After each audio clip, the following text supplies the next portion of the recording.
Thank you for visiting our channel. Please like, share and subscribe for more exciting food videos. Welcome back to part 2. Now that you know what makes yakisoba unique, it's time to learn how to make it in your own kitchen. In this video, you'll learn the proper order of cooking, essential ingredients, and tips to achieve that authentic street food flavor at home. When this mixture hits the hot pan, magic happens.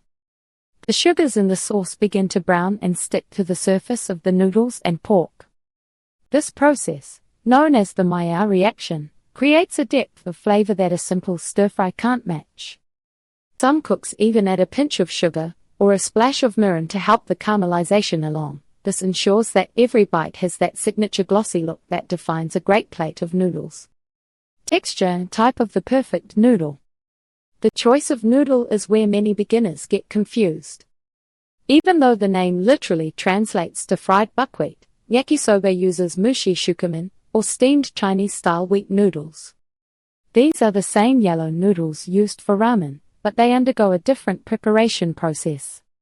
They are pre-steamed and lightly coated in oil before they even reach the grocery store shelves.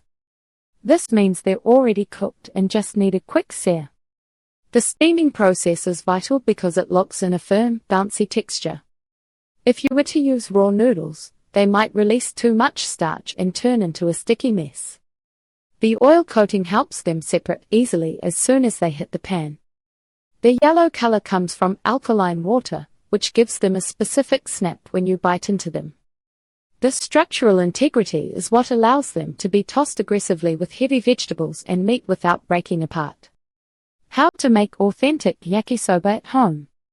Making yakisoba at home is surprisingly simple if you follow the right order of operations. The most important rule is to prepare all your ingredients before you even turn on the stove. Stir-frying happens fast, and you won't have time to chop a carrot while the noodles are browning. Start by slicing your protein, typically thinly sliced pork belly, into bite-sized pieces. If you can't find pork belly, bacon or chicken thighs work well too.